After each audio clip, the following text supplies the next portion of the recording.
Hello बच्चों, आज के इस वीडियो में हम करने वाले हैं वेक्टर के कंप्लीट कॉन्सेप्ट को प्लस में उसके जितने ट्रिक्स हैं, जिसमें आज हमारा सबसे पहला टॉपिक है यूनिट वेक्टर। यूनिट वेक्टर एक ऐसा वेक्टर होता है जिसका मैग्नीट्यूड तो क्या होता है 1 होता है और डायरेक्शन गिवन वेक्टर के अलोंग होता है। यानी कि यूनिट वेक्टर का जो फॉर्मूला होता है वो होता है A cap is equal to A vector upon में ए वेक्टर का मैग्नीट्यूड। यूनिट वेक्टर का काम होता है सिर्फ और सिर्फ डायरेक्शन दिखाना। जैसे एक्स एक्सिस के डायरेक्शन को दिखाता है I cap, unit vector along X axis.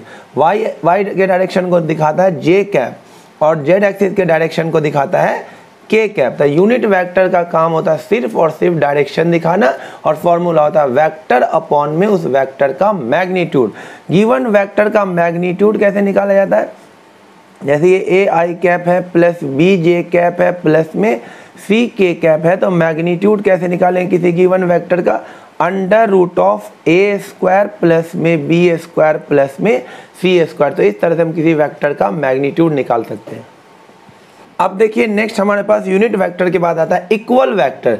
दो वेक्टर को इक्वल तभी बोला जाएगा जब उस वेक्टर का मैग्नीट्यूड और डायरेक्शन दोनों का दोनों क्या हो, सेम हो, तब हम उसे बोलेंगे इक्वल वेक्टर। नेगेटिव वेक्टर क्या हो? दो वेक्टर का मैग्नीट्यूड तो सेम हो और डायरेक्शन क्या हो, अपोजिट हो, तो ऐसे वेक्टर को हम बोलते हैं नेगेटिव वेक्टर। यानी A vector is equal to minus of B vector, ये एक दूसरे का नेगेटिव वेक्टर है। को इनिशियल वेक्टर जिसका इनिशियल पॉइंट क्या हो सेम, ऐसे वेक्टर को हम क्या बोलते हैं?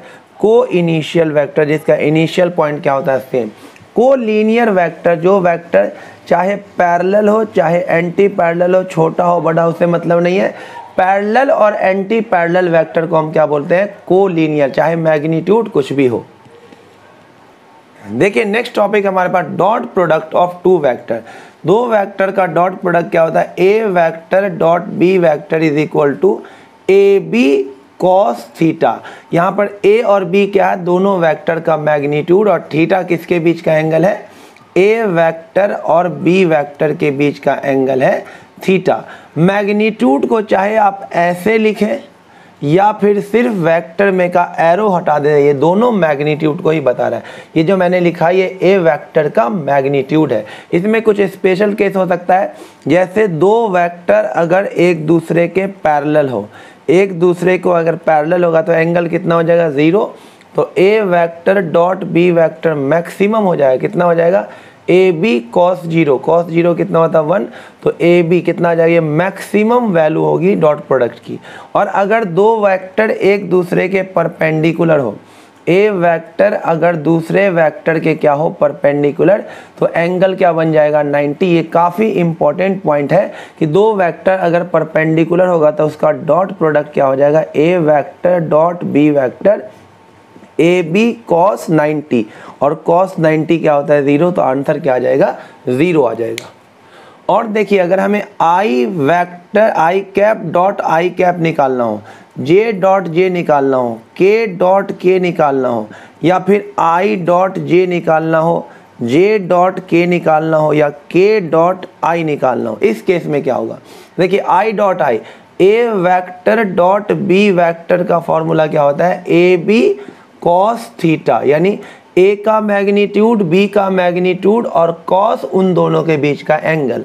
तो आई डॉट आई क्या होगा? आई का मैग्नीट्यूड जो कि 1 होता है क्योंकि आई कैप होता है यूनिट वेक्टर, जे कैप भी यूनिट वेक्टर और के कैप भी क्या होता है? Unit vector. इसका मैग्नीट्यूड कितना होता है? 1। और डायरेक्शन किसके अलोंग होता है? एक्स के अलोंग। इसका डायरेक्शन वाई के अलोंग, इसका डायरेक्शन जेड के अलोंग। तो इसका मैग्नीट्यूड फिर इसका मैग्नीट्यूड, कॉस दोनों के बीच में एंगल, आई कैप के बीच में एंगल कितना होगा? 0। एक्स एक्सिस और एक्स एक्सिस के बीच में एंगल कितना होगा? 0, तो आंसर आ जाएगा 1। सिमिलरली ये भी 1 आएगा, ये भी 1 आएगा। बट आई डॉट जे जब करेंगे तो आई का मतलब हुआ एक्स एक्सिस और जे का मतलब हुआ वाई एक्सिस, यानी इसके बीच में एंगल कितना बन गया? 90। और जब भी दो वेक्टर परपेंडिकुलर होता है तो उसका डॉट प्रोडक्ट क्या आता है? 0। तो ये भी क्या आएगा? 0 और ये भी क्या आएगा? 0। यानी दिमाग में फिट कर ले ये बात, अगर ए वेक्टर बी वेक्टर के परपेंडिकुलर है तो उस वेक्टर का डॉट प्रोडक्ट क्या आएगा? ऑलवेज 0 आएगा। देखिए नेक्स्ट कॉन्सेप्ट हमारे पास projection of a vector on another vector. एक वेक्टर का प्रोजेक्शन जब भी दूसरे पे निकालना, उसका आसान सा फॉर्मूला है projection of A vector on B vector क्या होता है, A vector dot B vector upon में बी वेक्टर का मैग्नीट्यूड। जैसे अगर हमारे पास एक क्वेश्चन दे दिया find projection of 2i cap minus 3j cap plus 2k cap on i cap plus j cap minus k cap. तो इसको मान लेते हैं ये क्या है a वेक्टर, इसे मान लेते हैं ये क्या है b वेक्टर। तो प्रोजेक्शन क्या आ जाएगा बताइए, a vector dot b vector upon में b वेक्टर का मैग्नीट्यूड। डॉट निकालने का तरीका बताया, i वाले के कोफिशिएंट को i वाले से मल्टीप्लाई करें तो 2 1 जा 2, माइनस 3 को 1 से तो -3 और 2 को माइनस तो क्या आ जाएगा माइनस का 2 अपॉन में b का मैग्नीट्यूड निकालना कैसे दिखाया, i के कोफिशिएंट का स्क्वायर j के कोफिशिएंट का स्क्वायर -1 का स्क्वायर, ये 1 आ जाएगा। तो आंसर कितना आ जाएगा आपके पास, प्रोजेक्शन आ जाएगा माइनस का ये हो जाएगा माइनस का 3 अपॉन में √3 यानी -√3 क्या होगा a का प्रोजेक्शन b पर। अब नेक्स्ट टॉपिक हमारे पास cross product of two vector. दो वेक्टर का क्रॉस प्रोडक्ट क्या होता है, इसे वेक्टर प्रोडक्ट भी बोला जाता है, वेक्टर प्रोडक्ट भी बोला जाता है क्रॉस प्रोडक्ट। उसी तरह से डॉट प्रोडक्ट को स्केलर प्रोडक्ट भी हम बोलते हैं। A vector cross B vector किसके इक्वल होता है, A B sine theta. A vector dot B vector तो होता है A B cos theta, but A vector cross B vector क्या होता है ए बी साइन थीटा। क्योंकि ये वेक्टर प्रोडक्ट है, A vector cross B vector करने के बाद एक वेक्टर मिलता है, तो इसके साथ एक डायरेक्शन वेक्टर लगाना पड़ेगा एन कैप। एन कैप क्या होगा, जो कि ए क्रॉस बी के डायरेक्शन को बताएगा। N cap gives direction of A vector cross B vector. N cap का सिर्फ काम क्या है, ए क्रॉस बी के डायरेक्शन को बताना। अगर हम सिर्फ मैग्नीट्यूड की बात करें तो A vector cross B vector का मैग्नीट्यूड क्या आ जाएगा, ए बी साइन थीटा। इस पर एक क्वेश्चन काफी बन जाता है कि अगर A vector dot B vector A vector cross B vector के मैग्नीट्यूड के इक्वल है तो दोनों के बीच का एंगल क्या होगा, तो ए डॉट बी हो जाएगा ए बी कॉस थीटा और ए क्रॉस बी का मैग्नीट्यूड हो जाएगा A B sine theta. A B से ए बी कट जाएगा, ये नीचे चला जाएगा, इधर 1 आ जाएगा। tan theta is equal to 1, तो थीटा कितना बन जाएगा 45 डिग्री बन जाएगा। ये क्रॉस प्रोडक्ट हो गया। उसी तरह से अगर दो वेक्टर एक दूसरे के पैरेलल होगा, एक दूसरे के अगर पैरेलल होगा तो ए क्रॉस बी किसके इक्वल आ जाएगा, ए क्रॉस बी हो जाएगा ए बी साइन 0 और साइन 0 क्या होता है 0, तो आंसर क्या आ जाएगा 0 वेक्टर। उसी तरह से अगर दो वेक्टर ए वेक्टर और बी वेक्टर एक दूसरे के परपेंडिकुलर होगा तो A vector cross B vector का मैग्नीट्यूड कितना आ जाएगा, ए बी साइन 90 और साइन 90 कितना होता है 1, तो क्या आ जाएगा A B which is maximum. New heading है direction of A cross B. A cross B क्योंकि वेक्टर है तो इसका डायरेक्शन होगा, तो ये मान लीजिए ए वेक्टर है और ये दूसरा है बी वेक्टर और आपको ए क्रॉस बी का डायरेक्शन निकालना है। तो एक पर हाथ रखेंगे बी की तरफ कर्ल करेंगे तो ए क्रॉस बी क्या हो जाएगा ऊपर, यानी ए क्रॉस बी ये मार्कर होगा जो कि ए के भी परपेंडिकुलर है और बी के भी परपेंडिकुलर है। तो ए क्रॉस बी का जो डायरेक्शन होता है perpendicular to A as well as B. तो direction of A cross B is perpendicular to both A vector as well as B vector. A cross B का डायरेक्शन ए के भी perpendicular होगा और बी के भी परपेंडिकुलर होगा। यह आपको याद रखना है, इससे कई क्वेश्चन आपके एनडीए एग्जाम में आए हुए हैं कि ए क्रॉस बी का डायरेक्शन किधर होगा, ए के भी परपेंडिकुलर होगा और बी के भी परपेंडिकुलर होगा। अब नेक्स्ट देखिए, अगर हमें आई क्रॉस आई निकालना हो तो क्या होगा। अभी हमने देखा ए वेक्टर क्रॉस बी वेक्टर क्या होता है। अगर मैग्नीट्यूड की बात किया जाए तो ए का मैग्नीट्यूड बी का मैग्नीट्यूड साइन दोनों के बीच का एंगल, यही फॉर्मूला होता है। तो आई क्रॉस आई क्या होगा, आई का मैग्नीट्यूड जो कि 1 होता है, फिर से आई का मैग्नीट्यूड जो कि 1 होता है, साइन आई में एंगल कितना होगा, एक्स एक्सिस, और एक्स एक्सिस में कितना एंगल होगा, 0। साइन 0 क्या होता है, 0, तो आंसर क्या आ जाएगा, 0। सिमिलरली जे क्रॉस जे भी क्या होगा, 0, के क्रॉस के भी क्या होगा, 0। यानी कि कंक्लूजन ये निकला कि अगर हम दो सेम वेक्टर का क्रॉस प्रोडक्ट अगर करेंगे तो आंसर क्या आएगा हमारे पास, 0, याद रखना। और अगर दो वेक्टर का अगर हम डॉट प्रोडक्ट करेंगे तो हमें क्या मिलेगा, उस वेक्टर के मैग्नीट्यूड का स्क्वायर। ए क्रॉस ए करेंगे तो 0 मिलेगा, और ए डॉट ए करेंगे तो हमें उस वेक्टर के मैग्नीट्यूड का स्क्वायर मिलेगा। इसको ऐसे लिखो, या सिंपली ए का एरो हटा दो, ये मैग्नीट्यूड बन गया, इस पे स्क्वायर लगा दो। दोनों तरीके से आप लिख सकते हैं। बट अगर हमें जे क्रॉस के निकालना हो तो आई क्रॉस जे निकालना हो तो आई क्रॉस जे, आई का मतलब क्या हुआ, एक्स एक्सिस, और जे का मतलब हुआ वाई एक्सिस। तो अगर हमें आई क्रॉस जे निकालना होता तो हम किधर गया, के अलोंग, यानी कि आई क्रॉस जे का डायरेक्शन हो जाएगा के अलोंग। इसको आप इस साइकिल से याद कर सकते हो। आई क्रॉस जे किसके इक्वल होगा, के। जे क्रॉस के किसके इक्वल होगा, आई के। और अगर आई क्रॉस के पूछा जाए, उल्टा आई क्रॉस के अगर पूछा जाए तो आपका जवाब होगा माइनस का जे। अगर उसी तरह से आपसे उल्टा पूछा,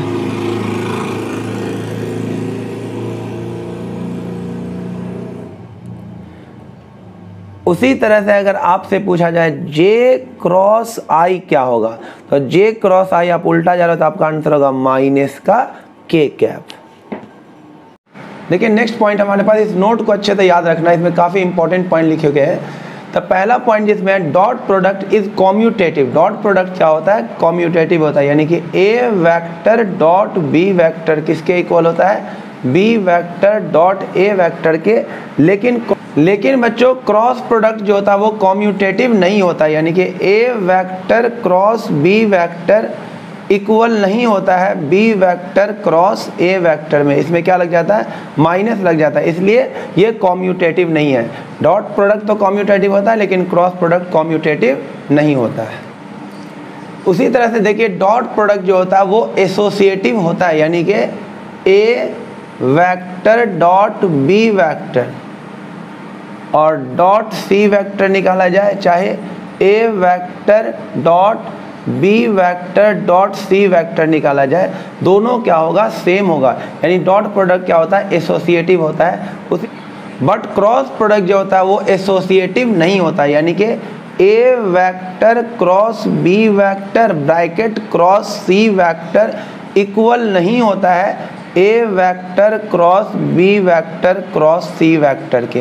यानी कि क्रॉस प्रोडक्ट ना तो कॉम्यूटेटिव होता है ना तो एसोसिएटिव होता है। नेक्स्ट देखिए dot product is distributed over addition. Dot product जो होता है वो डिस्ट्रीब्यूटिव होता है ओवर एडिशन, यानी कि A vector dot B vector plus में सी वेक्टर को हम लिख सकते हैं A vector dot B vector और बीच में plus A vector dot C vector.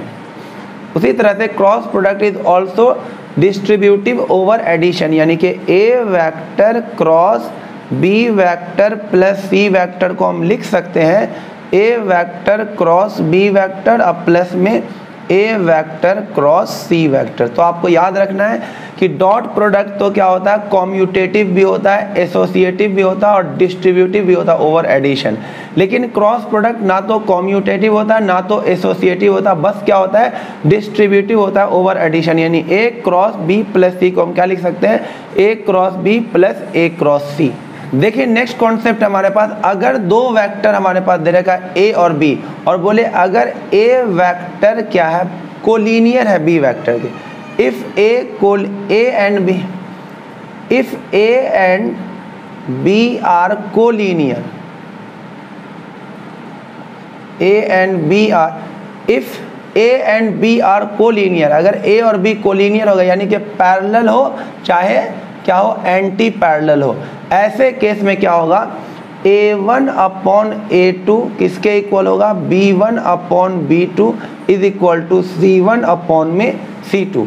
अगर दो वेक्टर परपेंडिकुलर होगा, a वेक्टर डॉट, अगर a वेक्टर b वेक्टर के परपेंडिकुलर होगा तो क्या कंडीशन होगा, a1 a2 plus b1 b2 plus c1 c2 किसके इक्वल आ जाएगा, 0 के।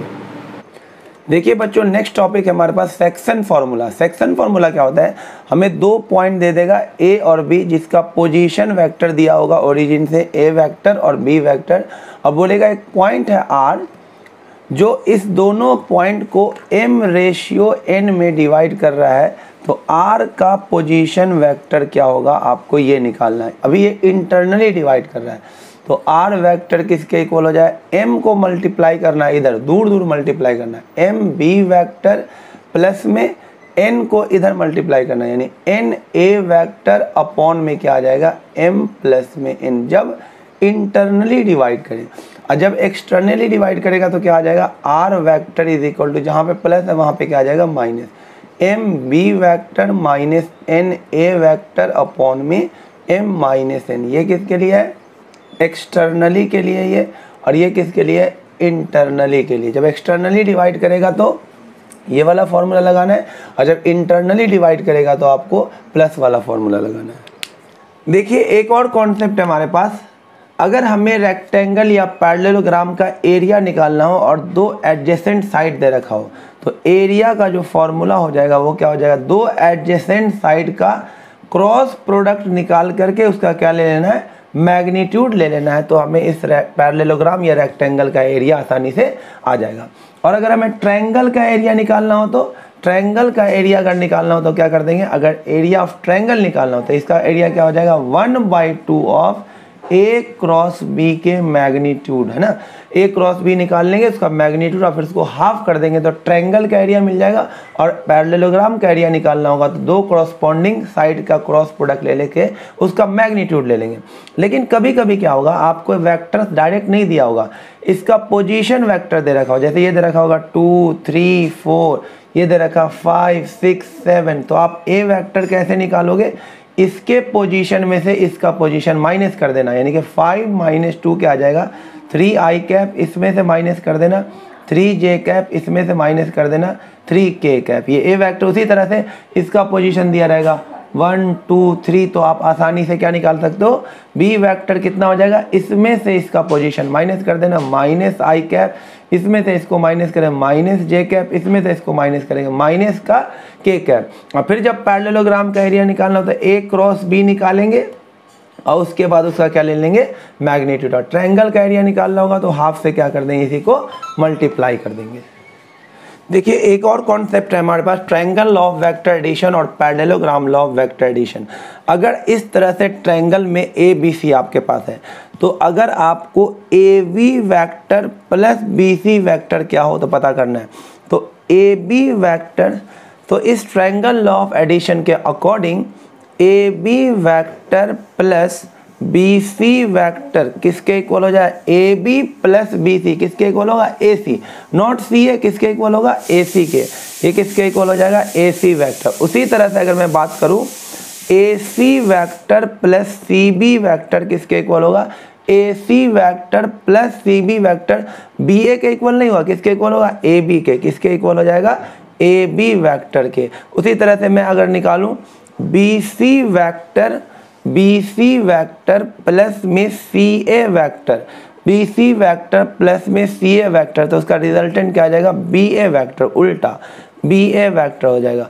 उसी तरह से पैरेललोग्राम लॉ वेक्टर एडिशन में क्या होता है, A B vector plus A D vector किसके इक्वल होता है, डायगोनल के इक्वल होता है, यानी कि ये होगा रिजल्टेंट वेक्टर, यानी ए सी वेक्टर जो होगा वो किसके इक्वल होगा, ए बी वेक्टर प्लस में ए डी वेक्टर।